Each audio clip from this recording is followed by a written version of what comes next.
Well, hello everybody. Welcome to our Inner Healers Web TV. Our topic for this month is spirituality. And within this topic, we will be discussing today your spiritual journey with Lynne Forrest. She's the author of Life Beyond Victim Consciousness. She's a non-traditional practitioner who, through 23 years of experience in private practice, has developed a unique work oriented to coming into right relationship with ourselves, to explore how our unhappy beliefs about self and the world are formulated as a result of our early childhood confusion and resulted only. Hello, Lynne. How are you feeling today? I'm great, Luciana. How are you? Fine. Thank you for being with us today. So tell us, what's spirituality for you? My definition of spirituality is simply this. It's the understanding that we are, each and every one of us, spiritual beings living in a material body. And that and spirituality is the journey to reconnect, to remember who we are. It's the journey of connecting and becoming one with that source from which we all are emanations. Mm-hmm. You were just telling me about this metaphor that you received, which has to do with a knight and a horse and an armor. Can you tell us a little bit more about this? The knight is a wonderful metaphor for each of us on our spiritual journey, in search of the Holy Grail. And the Holy Grail is that vessel which holds source energy. It's the divine feminine within each of us. And the knight, like us, searches for that Holy Grail out in the world. Joseph Campbell used to talk about the encounter with the feminine principle, the divine feminine. How would this be part of your metaphor? The divine feminine is at part of each and every one of us, male or female. It is not gender specific. It has to do with the essence, the memory. It holds the memory of who we truly are. And that's the sacred function of the divine feminine. It is that which is most closely connected with the essence of or the memory of who we are. And so to have an encounter with that is with our conscious mind. And the conscious mind is the masculine aspect in the same way that the unconscious or the subconscious is the feminine. And so there is that encounter between the two, the conscious mind, the externally focused, that part of us that is designed to maneuver the world and to understand, analyze, discriminate, and break down so that we can understand. That's the conscious mind. That's the masculine principle. The feminine holds the holos. It holds it through imagery, through more of I don't know if emotional connection is exactly it. It's more of an essence energy of remembering who we really are, that we're more than just this form. And so an encounter with that, with the masculine, with the conscious mind, so that there can eventually be a marriage, a coming together of those two. It's called the alchemical marriage, where masculine and the feminine join together and become married with source as that which moves through. It creates the perfect vessel to hold and transmit. Would you say that we need to unite our own feminine and masculine sides in order to develop spirituality? I think that's a part of the spiritual journey. Yes, I think that is. I think that's what happens on the spiritual journey. And very often it happens in very strange ways. Like we may go very far out into our masculine aspect, creating in the world, making things happen, living by rules and organizing on the ground and getting very fundamentalist or legalistic in our viewpoint, our very scientific, it only exists if I can see it, touch it sort of mentality. And if we go far enough into that, sooner or later something happens and the feminine within us beckons. And that feminine is that internal intuitive function, that internal calling to remember who we are, that we are, in fact, of spirit. So would you say that relaxing and maybe even believing in miracles is also part of our spiritual journey? Yes, I think it's a natural part of it. That when the masculine encounters the inner feminine, miracles begin to happen. It's little synchronicities that show us that we are aligning with who we are and what it is we are emanations of, and that is source energy. So I think that miracles are a natural part of that. So how would you describe a miracle? A miracle is a daily occurrence with me. For those of us who have eyes to see it, they're the tiny little synchronicities, the things that we think a thought and then it manifests. The times when we get off, walk out of the office door towards the elevator and the door opens, tiny synchronicities, all the way up to major healings. But we're surrounded by miracles when we have the eyes to see it. It's those synchronicities that show us, that remind us, that indicate to us that we are in alignment with Source. So for our listeners, what is a synchronicity? A synchronicity is when the outer reality comes into a perfect alignment with the inner intention.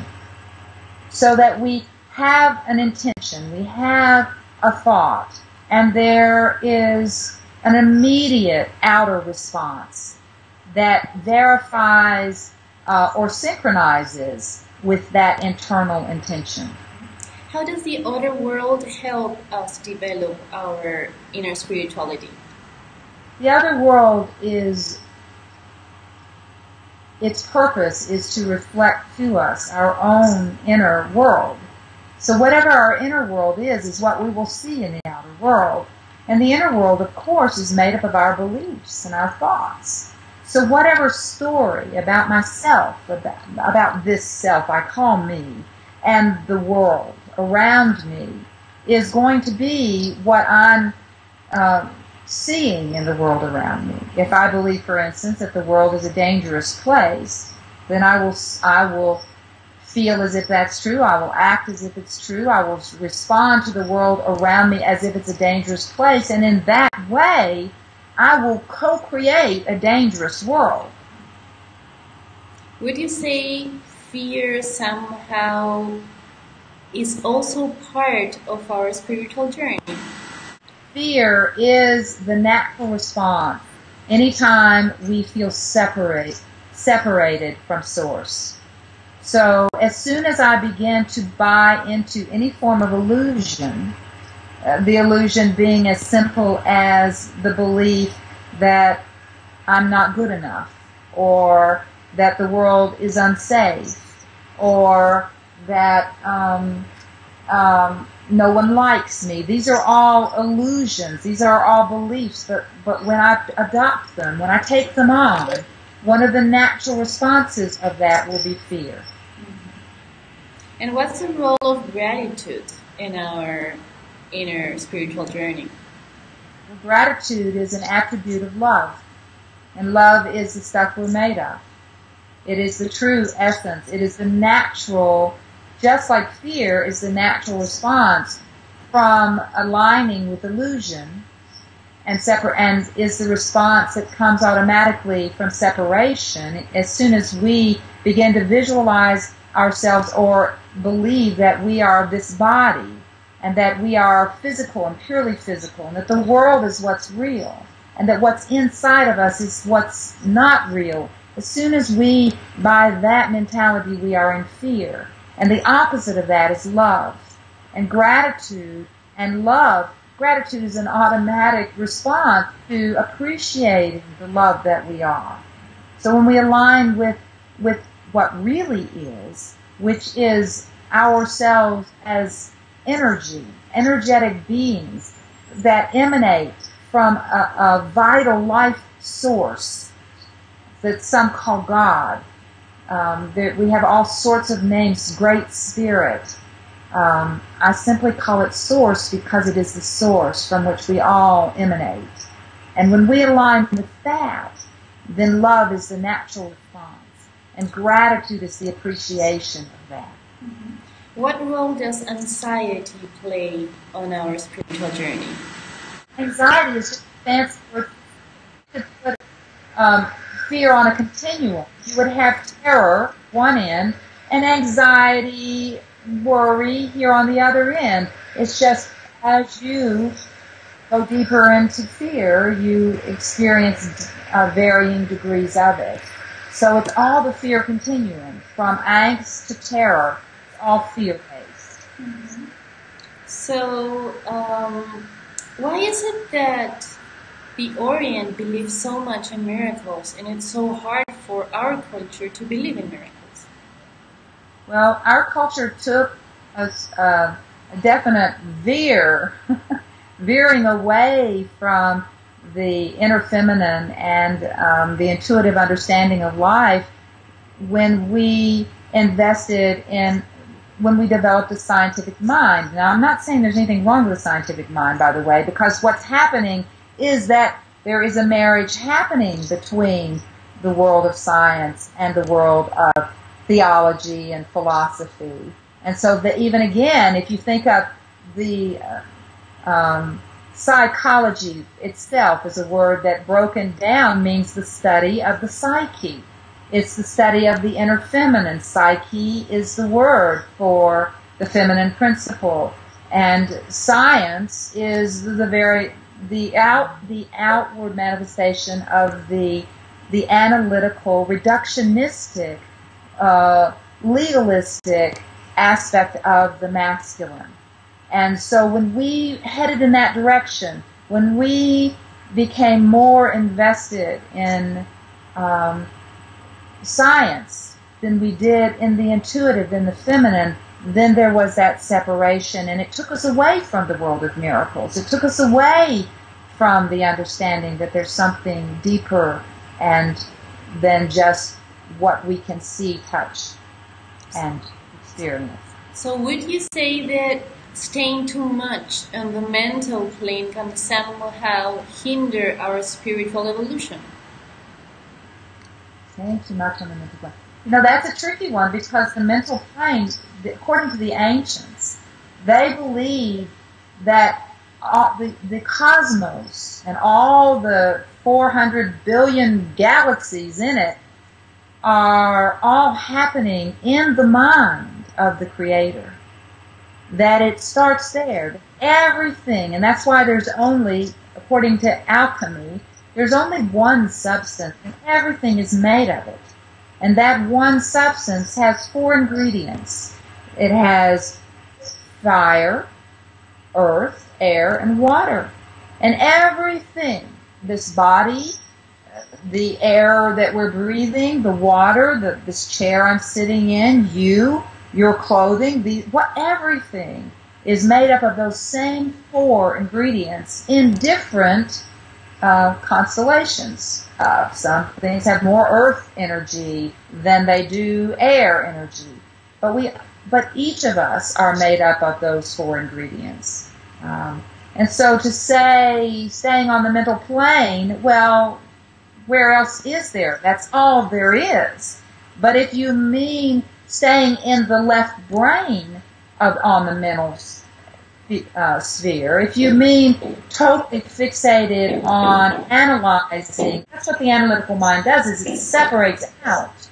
Whereas the feminine mind sees things in holos, sees things in oneness, in harmony. And so we have the right brain, the left brain. Even there, we have these 2 aspects. That which sees the world through the feminine principle of oneness, and that which breaks down into and analyzes. And if it's a marriage of the 2, not an either or. We're not going for spending more time. We wouldn't be able to function on this plane if we lived totally in the feminine right brain. But then on the other hand, if I live totally in the left, the masculine aspect of expression, then it's going to be a very dry world that I experience. So practically talking, what are feminine and masculine in our daily lives? Anytime we are in the rational, sort of very logical, breaking down, analytical way of viewing the world, we're in the masculine aspect. And it's very important and helpful and essential for maneuvering life on this plane of existence.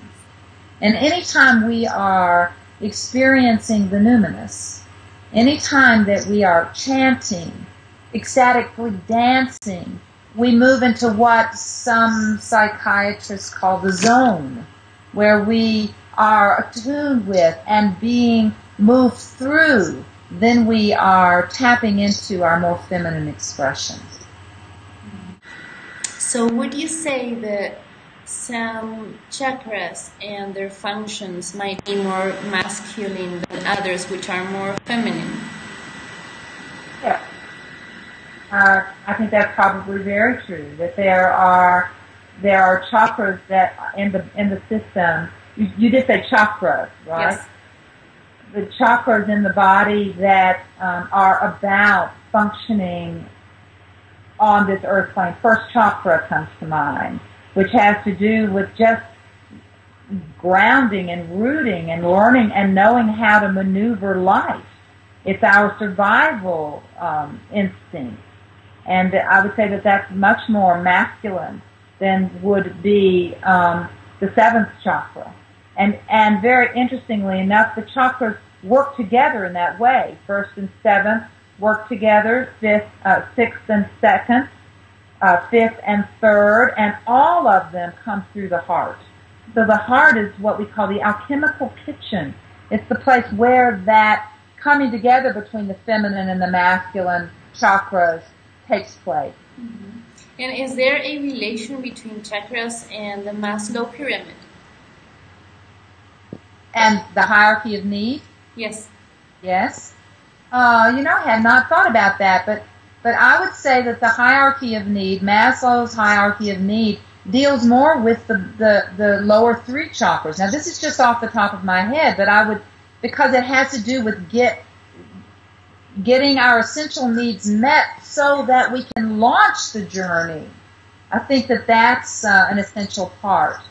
I read a study not long ago that this reminds me of that says, the old saying that says money can't buy you happiness. And in fact, they found that money can buy you happiness up to a certain amount. And I think in present day numbers, that would be like 75,000 if in American money. Now, I don't know what that would be in Peruvian and other countries in the world. But in America, 75,000, because a family who has established a salary or a wage of that amount can let go of their total obsession with survival. And until then, we can't really evolve. And so I would imagine that figure would differ for various cultures, but the point being that we have to have Maslow's hierarchy of needs met first before we can launch the spiritual journey, really. If I'm busy trying to figure out where my next meal is going to come from, it's really hard to think about source, sort of thing. So would you say that our spiritual journey has to do with the development of each of our chakras? That's probably true. I think our chakras are going to be a reflection of our spiritual journey. But I also think that it can be a distraction to then make opening our chakras for the rising of the Kundalini or that kind of thing. If I make that my goal, then actually it can turn out to be a distraction.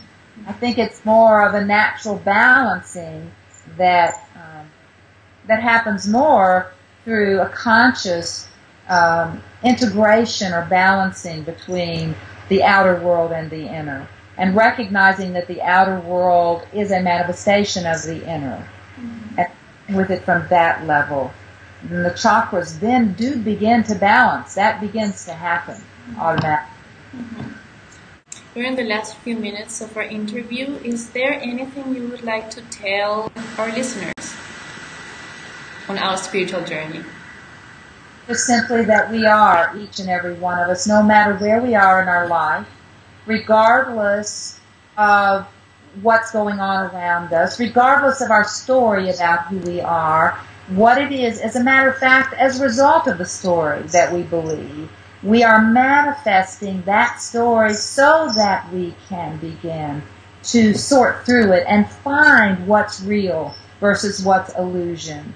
And again, the simple definition, the difference between what is real and what is illusion is this. What is real is eternal, and what is illusion is temporary, and therefore fades, dissolves, dies. And what we are made of, not this body, that is temporary and therefore an illusion. It is a thought form. But what inhabits that body is real, is eternal, and it's what we return to. So that when the breath leaves this body, I go with it. And that's what I would remind us all to do that, especially during this holiday season. So would you say that a starting point on our spiritual journey has to do with living the victim triangle? Our untrue stories about who we are, letting go of those stories so that we can better remember who we truly are. That's the goal. And it starts with confronting, challenging, questioning those beliefs that hold us in victim consciousness. So would you say that birth and death have any relation with our spiritual journey? Birth and death is the natural coming and going of source energy. You know, we're born into the next room when we die to this one. The doorway is the womb. And there's so many births and deaths in our life journey. Every time we let go of a belief, we die to it. And when we let go of a belief, when we die to an illusionary belief, there's a whole world that dies with that. There's a whole way of being that dies, and a whole new way of seeing the world is born. And so death and birth is very much a part of the spiritual journey. I would like to invite your audience to become a subscriber, or if you're interested, I'm starting a new program called Group Online, which will be a phone conversation between me and those who have questions, who are seriously committed to getting off the victim triangle and learning more about how to do that. So we're going to do one for the Christmas holidays. Really? So yeah, coming up December 11th. So yeah, go to my webpage, www.lynneforrest.com, LYNNEFORREST.com, and find out more. Thank you so much, Luciana. Thank you, Lynne. It's been a wonderful experience, really. Thank you for your patience. Actually, this is one of the first videos we do, so I really, really want to thank you for being with us today, for trusting on this work. Thank you, and God bless. Thank you. God bless you.